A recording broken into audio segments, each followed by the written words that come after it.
So Helter Skelter, probably one of the heaviest Beatles songs that they ever released, starts out with a really cool crescendo between the floor tom and the snare drum.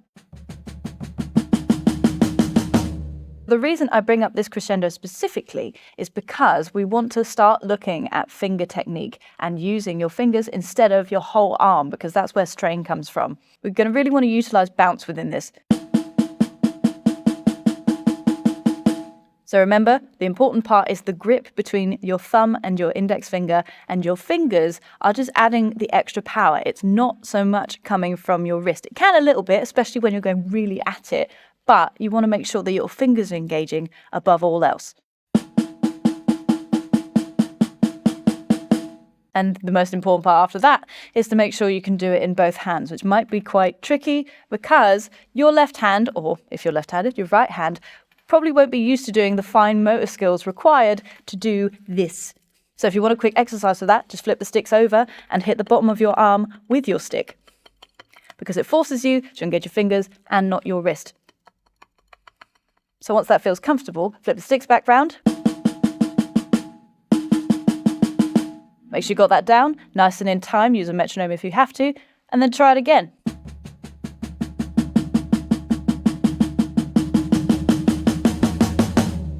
This fill specifically is also a great exercise for this because you're also increasing in volume, so it's a double whammy. And even though this is getting more intense and louder, try and stay relaxed. It's often the case that you have to do the opposite thing in drumming. So if you're getting louder, relax more. If you're going faster, relax more. Next up, we're going to talk about Ringo's general feel and groove throughout this entire song, and the most commonly used fill through the whole thing. It's basically the same one the whole way through. We're on the crash, it's a 4 to the floor, which means we're playing 4 bass drums throughout the whole bar on the pulse, and then 2 and 4 on the snare drum. If you're reading it on a piece of paper, there's a lot of ways you can interpret it. You could go, but somehow that doesn't feel extremely Ringo to me. Again, try and relax, but keep intensity. I would recommend you don't do rim shots, because again, that kind of gives the wrong sound. Bass drum, you don't have to put your foot through it, but you could. There's no law against it. So if you want to reference the specific part and listen to the original song, check out the timestamp that's in the description. Next up, the fill that's through the entire song. Incredibly Ringo-esque for a number of reasons. First off, Ringo has a tendency to not do anything too complicated with his bass drum. You'll often hear it in other Beatles songs as well. He's just kind of carrying on while doing something slightly more interesting in the hands. And in this song, he has a tendency to stay on the pulse, so 3 and 4 or through a whole bar. Secondly, the way that Ringo plays makes it feel very laid back. So if you were playing it to a metronome, it would probably feel very differently to if Ringo were to play it. If you're trying to come up with fills like Ringo, then I suggest you kind of keep everything laid back and don't make things too busy. He's not going around doing gospel chants. Nothing too spicy. So if you wanted to take this fill or try and come up with Ringo-esque fills, remember, keep it all laid back. If you want to lead with the left hand, then feel free, but you don't specifically have to. Try and make sure that everything feels relaxed, and try and make sure you're not filling too much space when you're playing your fills. So the actual fill that gets played a lot in this song is in fact 3E, 4E, and up. So right, left, left, right, left, right, left.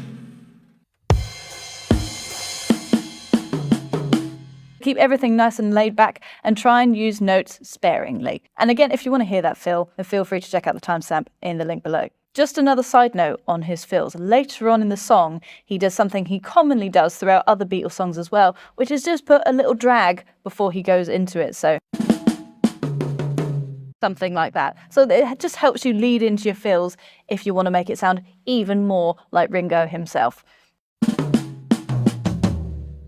So those little drags you'll find coming in kind of around chorus 2, just so you know. Remember, the link is down in the description if you need it. Now, the next thing that stood out to me was the bridge, and we're going to talk again about finger and stick control, because we've got a whole bar of 16th notes in the left hand. So it's really important that you've got your stick control down at this point. The bar itself goes like this. Pretty tricky, honestly, especially if you're a newbie. Also, lucky for you, if you're a metalhead and you want to improve your blast beats, who knew you could start with Ringo?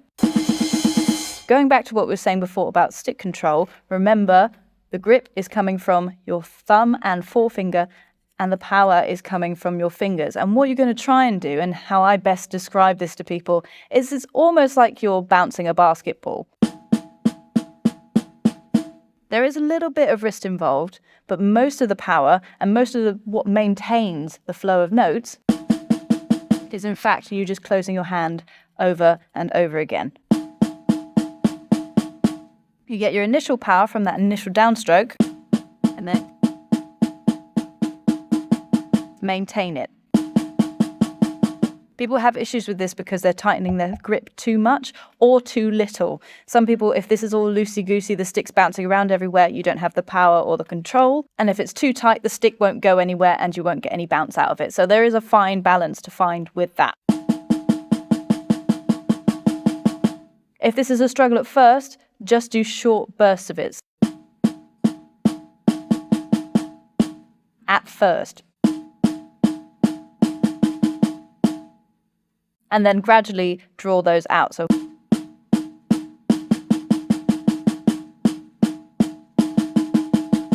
also remember to practice this in both hands, because otherwise one hand will get ahead of the other, and it gets very frustrating when you then try and apply this to something like single strokes and your left hand just can't keep up. If this is something you want to improve, especially within grooves, I've done a free ebook on this. If you feel like checking it out, then it's just in the link below.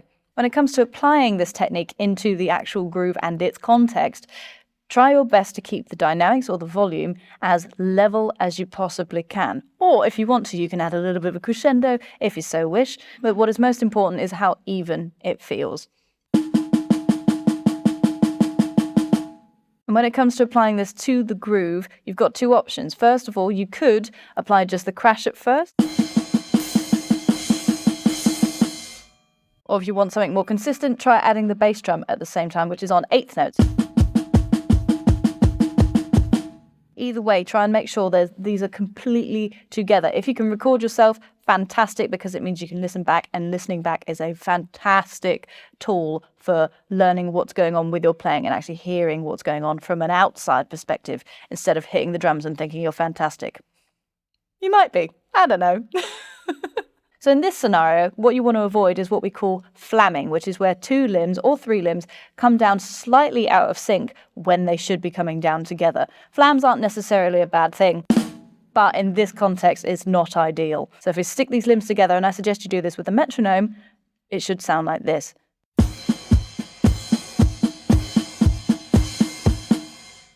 At slower speeds, you may find it hard to engage the fingers. That's okay, but as you get to higher speeds, you're going to want to engage those fingers. So as we're talking about stick control, we need to talk about bar 62, because we've got some single strokes that are in fact 30-second notes. If you've never encountered these before, don't worry, don't know how to count them, but they're just twice as fast as 16th notes. So these are on the floor tom. And in context, you got this. We're going to apply exactly the same technique to this, but you might find it slightly more tricky because we're playing on a floor tom and you might be slightly lower tuned, which means the skin isn't quite as taut and getting single strokes out of them is a little bit more tricky. So if you need to play on a slightly more taut skin like a high tom or a snare drum, do that first, get the technique right, and then apply it back to the floor tom.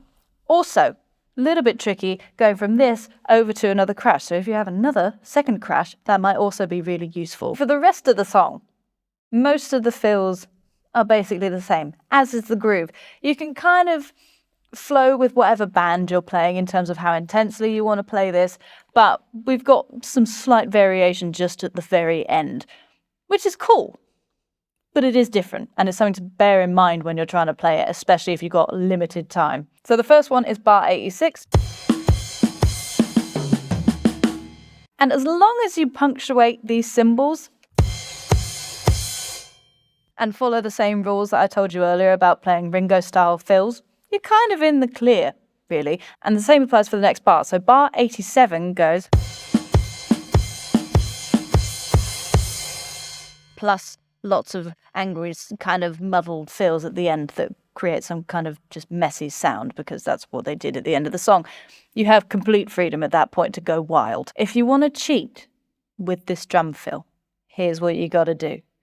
You're going to ignore what the actual song does, and you're going to play right, left, left, right, left, left, right, left, left, right, left, left, right, right. Trust me.